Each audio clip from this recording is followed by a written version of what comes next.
साधना भाभी, आप ठीक तो है ना? कुछ कुछ पता चला? हाँ रणवीर जी, आपका शक बिल्कुल ठीक निकला। वो पापा जी के नाम से ही इस बार भी पैसा गया है। मैनेजर भी वही थे जिनकी आपने बात की थी। Gupta, I just knew it. Sadhana भाभी, उन्होंने आपको देखा तो नहीं? उन्होंने तो नहीं देखा, लेकिन मम्मी जी ने देख लिया। मॉम? लेकिन मॉम वहां पे क्या कर रही थी? क्या क्या कहा आपने उनसे? रणवीर जी, मेरे तो होश ही उड़ गए थे उन्हें देख के। समझ में नहीं आ रहा था क्या कहूँ, लेकिन आलिक जी ने बचा लिया, ये कह के कि हम उनका लेटर पोस्ट करने आए हैं। फिर मम्मी जी ने कुछ नहीं पूछा। भाभी, आपको कुछ और पता चला? रणवीर जी, कुछ ज्यादा तो नहीं पता चला, लेकिन वहाँ कोई, हाँ, ये पैसे किसी लेडी को जाते हैं, गायत्री देवी। गायत्री देवी? भाभी, जहां तक मुझे याद है, आज तक कभी घर में किसी ने गायत्री देवी का नाम नहीं लिया। आपको उनका एड्रेस पता चला?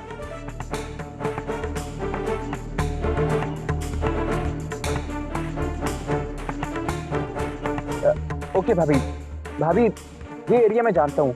इनफैक्ट ये एरिया मेरे रास्ते में पड़ेगा। और भाभी, मैं ये सोच रहा था, घर जाके फिर निकलने से अच्छा है कि मैं अभी से उनकी तलाश शुरू कर देता हूँ। भाभी, आप बस एक काम कीजिएगा, सबको बोल दीजिएगा कि हम लोग लेट होंगे क्योंकि मेरी गाड़ी खराब हो गई, ऐसे बोल दीजिएगा। रणवीर जी, मुझे बहुत डर लग रहा है। जैसे जैसे हम हमारे मकसद के करीब आते जा रहे हैं, मेरा डर और भी ज्यादा बढ़ता जा रहा है।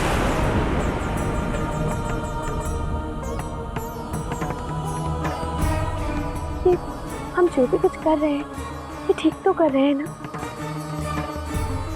मुझे कुछ समझ में नहीं आ रहा है। जब सच्चाई सबके सामने आएगी तो कितना बड़ा तूफान सामने लेकर आएगी। भाभी, हम जो कर रहे हैं बिल्कुल ठीक कर रहे हैं। सच्चाई को तो सबके सामने लाना ही होगा ना। बस कुछ ही समय की बात है। एक बार गायत्री देवी मिल जाए, फिर बाकी सब सुलझ जाएगा। रणवीर जी, आप अभी अपना और जीजी का ध्यान रखिएगा, और जैसे ही आपकी उनसे मुलाकात होती है तो मुझे तुरंत बता दीजिएगा। जी भाभी। अच्छा, रखती हूँ।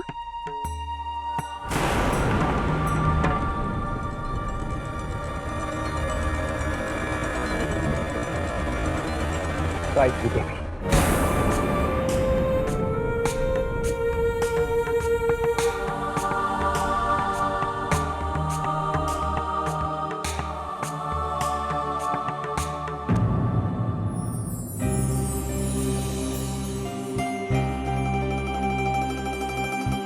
रणवीर, मैं समझ सकती हूँ कि आपके दिल पर इस वक्त क्या बीत रही है। आपको बहुत डर लग रहा है ना, क्योंकि आप उस मुजरिम के बहुत करीब होते जा रहे हैं जिसने जिया जी का ये हाल किया है। खासकर इसलिए क्योंकि वो मुजरिम आपका कोई अपना है, आपके परिवार का है। बहुत मुश्किल होती है ना जब कोई अपना आपको धोखा दे रहा होता है। लेकिन रणवीर, सिक्के का दूसरा पहलू आप ही को देखना होगा ना। गुनहगार को सजा दिलाकर आप अपने भाई की रक्षा कर रहे हैं। एक बार कुरुक्षेत्र में अर्जुन के सामने भी यही समस्या आई थी कि वो अपने रिश्तेदारों के साथ में युद्ध कैसे करे, लेकिन उन्होंने किया, सच्चाई के लिए किया। और आप भी तो वही कर रहे हैं ना।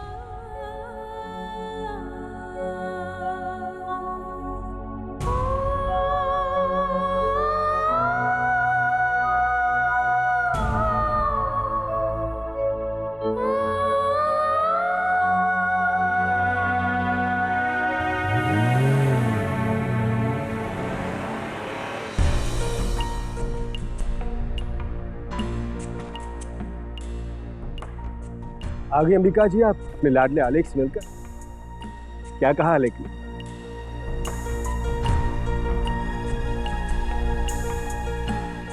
क्या हुआ? बात क्या अंबिका जी? इतना क्या सोच रही है? सारी सोचें उलझ गई हैं सत्यन जी।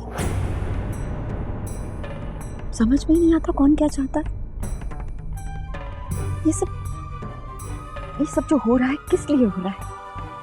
मतलब मैं कुछ समझा नहीं। ये रणवीर और साधना जरूर कुछ कर रहे हैं, ऐसा कुछ जो रणवीर का वसु और इंद्रजीत की तरफ रवैया बिगड़ता जा रहा है।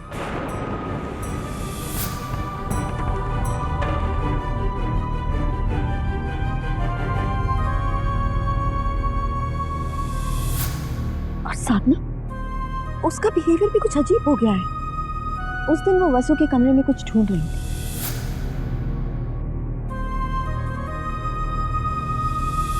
हमें देखकर घबरा गई। जब हमने पूछा कि तुम क्या कर रही हो तो कहने लगी हम इंद्रजीत के लिए मेडिसिन रखने आए, लेकिन वहां कोई मेडिसिन नहीं थी। मेडिसिन नहीं थी? मतलब साधना ने झूठ बोला? वही तो।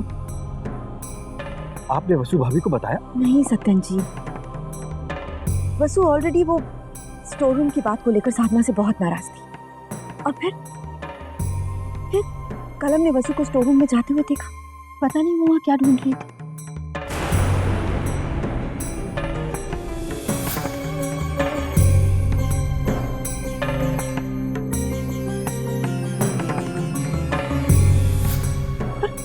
और अभी हमने साधना को रणवीर से फोन पर बात करते हुए सुना।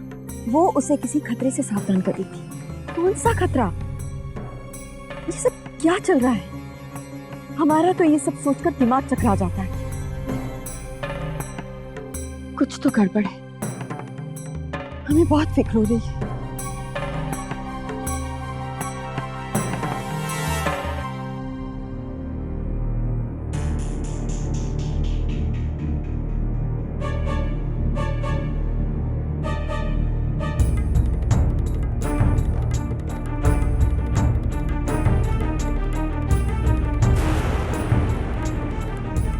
राघवी, वहां देख।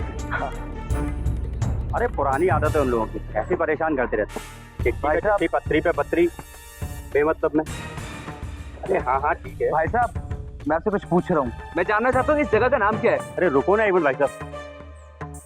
हाँ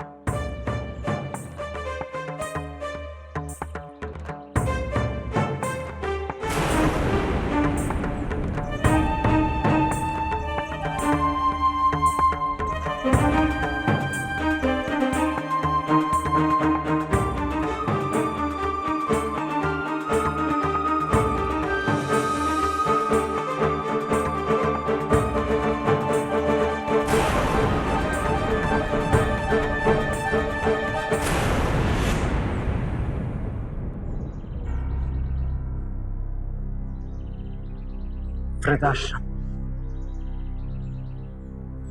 जाने की ओल्ड एज होम।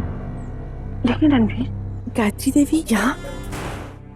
हो सकता है रागनी कि डैड चैरिटी कर रहे हो, इसीलिए वो वृद्धाश्रम पैसे भेजते हो। वो बूढ़े लोगों की मदद करना चाहते हो। और ऐसा कुछ भी ना हो, है ना रागनी? भगवान करे जो आप सोच रहे हैं वही सही निकले। सारे इल्जाम बस एक गलतफहमी साबित हो जाए।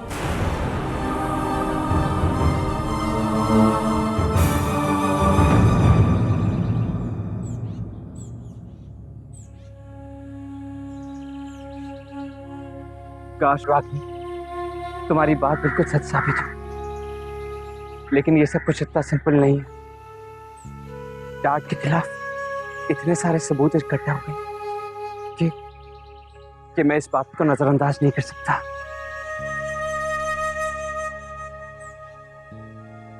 पता नहीं गायत्री देवी से मिलने के बाद कोई नतीजा निकले या नहीं, क्या पता हम अपना वक्त बर्बाद ही कर रहे हो। लेकिन फिर भी हमें पता तो लगाना होगा ना रागनी, है ना? चलो। अरे अरे भाई साहब। हाँ भाई साहब बोलिए, क्या पूछ रहे थे आप? वो हमें यहाँ पे किसी से मिलना है। मिलने का समय लिया आपने? हाँ, हमने टाइम लिया हुआ है। हाँ, किससे मिलना है आपको? गायत्री देवी। गायत्री देवी से?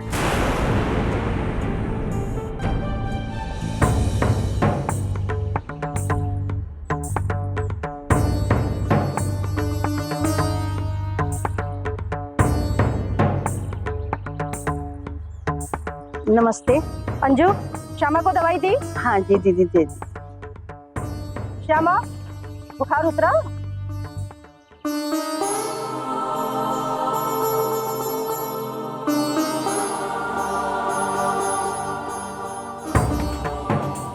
कैसी हो आशा? नमस्ते नमस्ते। आभा, क्या हो रहा है ये सब? नमस्ते दीदी। ये गुलाब के पौधों में पानी तुम क्यों दे रही हो? ये काम तो सुलोचना का है ना? कहाँ है वो? जी वो अपने कमरे में है। कमरे में? इस वक्त वो अपने कमरे में कर क्या रही है? अभी देखती हूँ।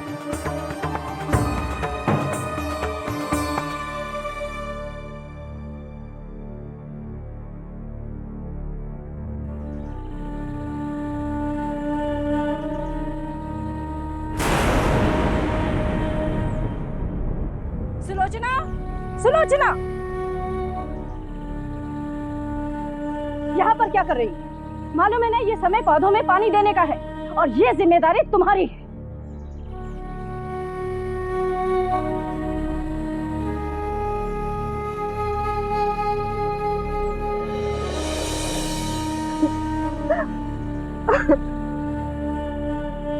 रुको सुलोचना।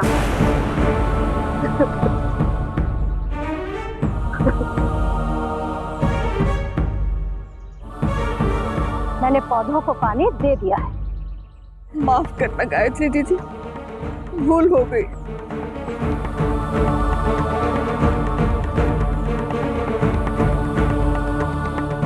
मालूम था मुझे कि किसके लिए ये आंसू बहा रही है। अपने उसी नालायक बेटे के लिए ना, जिसे तुम्हारी इन आंसुओं की कोई कदर ही नहीं, जिसने दूध के कर्ज को भुला दिया। वो तुम्हारे आंसुओं की कीमत क्या समझे? आंसुओं से पत्थर नहीं पसीजते सुलोचना। अरे शुक्र मनाओ, उसने तुम्हें रास्ते में नहीं छोड़ा, यहाँ फेंक गया अपना अनचाहा बोझ। ये आजकल के नौजवान और उनके दस्तूर, बस माँ बाप बूढ़े हुए नहीं कि डाल दो उनको वृद्धाश्रम, फेंक दो उन्हें वहां, ताकि इनकी मौज मस्ती बरकरार रहे। नहीं, ये मेरे बेटे का फैसला नहीं था। वो तो बेचारा मजबूर हो गया मेरी। तुम्हारी बहू के कारण, यही ना? अरे किसने कहा था तुम्हें सुंदर बहू ब्याह कर लाने को? कोई सीधी साधी सी लड़की ब्याह कर ले आती, वो खुद भी चैन से रहती और तुम्हें भी जिंदगी भर चैन से रहने देती। लेकिन नहीं, तुम्हें अपने घर के लिए चाहिए थी सुंदर बहू। लो देख ली रूप की चमकार, भर दिया ना इस रूप की चमकार ने अंधेरे तुम्हारी जिंदगी में। अरे हर चमकती चीज सोना नहीं होती सुलोचना। जिंदगी में जब हम जिंदगी के सही मायने भूल जाते हैं तो ऐसे ही दुख उठाते हैं। जिंदगी में सूरत नहीं सीरत मायने रखती है।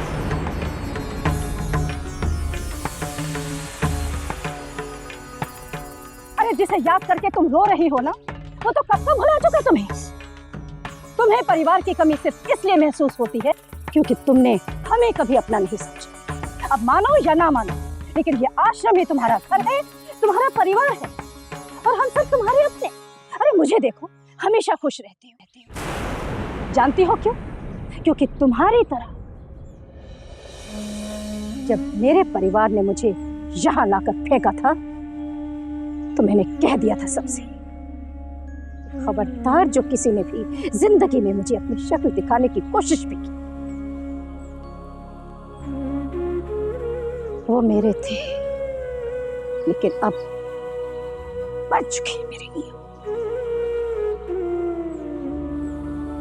बस अब ये आश्रम ही मेरा परिवार है, आश्रम ही मेरा घर है और तुम सब लोग मेरे अपने।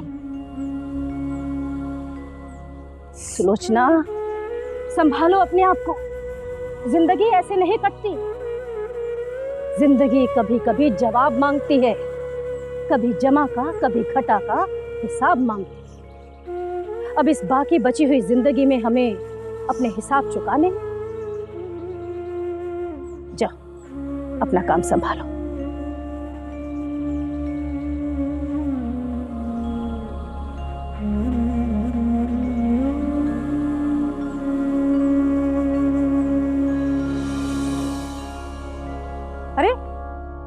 ये सब क्या हो रहा है? तमाशा हो रहा है क्या यहाँ पर? चलो काम करो अपना अपना।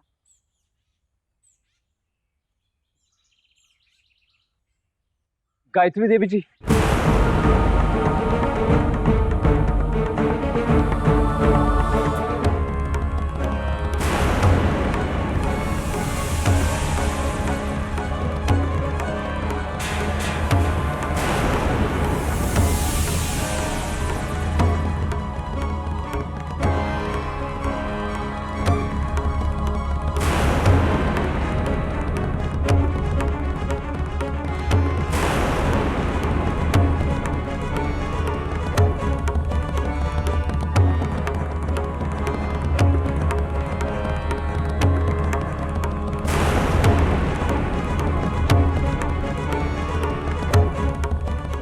आप गायत्री देवी हैं ना?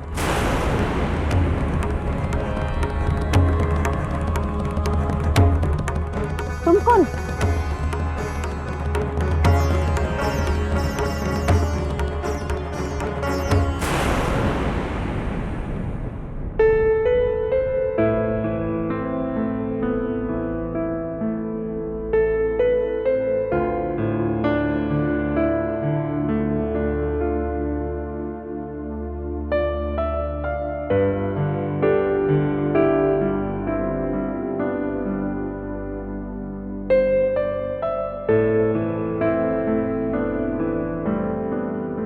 बड़े पापा, आपने मुझे बुलाया था क्या? हाँ? अरे आलेख बेटा, आओ आओ आओ, बैठो। और बताओ आलेख, फिर शर्मा जी के वहाँ क्या क्या हुआ? तुम लोगों ने क्या क्या किया? मजा तो खूब आया होगा, एंजॉय खूब किया होगा ना? हाँ बड़े पापा, वहाँ ना बहुत मजा आया, पता है हमने बहुत एंजॉय किया। हाँ। और मामा जी ने ना मुझे ना वो लिखना भी सिखाया। अच्छा, बहुत मजा आया था। और मैं और साधना ना किसी काम से ही बाहर गए थे। आलेख जी, आपकी बात किसी को नहीं बताएंगे। वो लेकिन वो काम ही नहीं हुआ।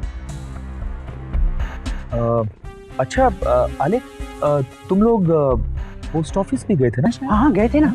क्यों, कुछ काम था तुम्हारा बेटा?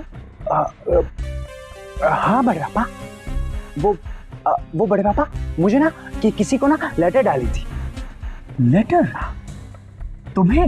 हाँ। तुमने किसको लेटर लिखा बेटा?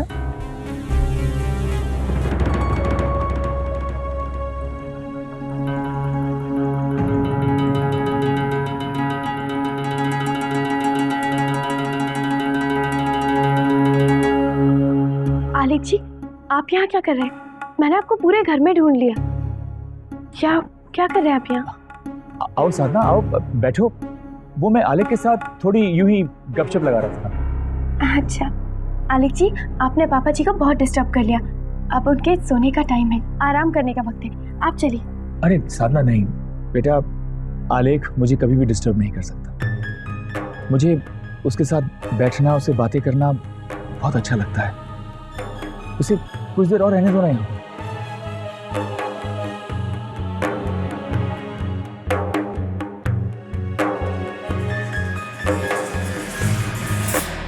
देखो, जब तक मुझे इस बात का पता नहीं चल जाता कि मैं किससे बात कर रही हूँ, मैं तुम्हारे किसी भी सवाल का जवाब देना जरूरी नहीं समझता। मैं आगरा से आया।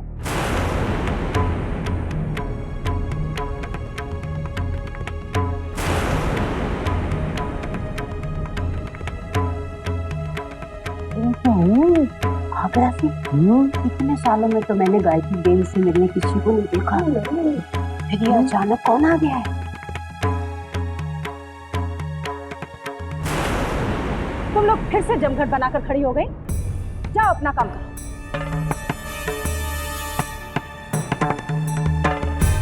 तो तुम आगरा से आए हो? जी। क्या आप आगरा में किसी को जानती हैं? तुमसे मतलब? क्योंकि मुझे पता चला है कि आप आगरा में किसी को जानती हैं, और वो शख्स राजवंश परिवार से है।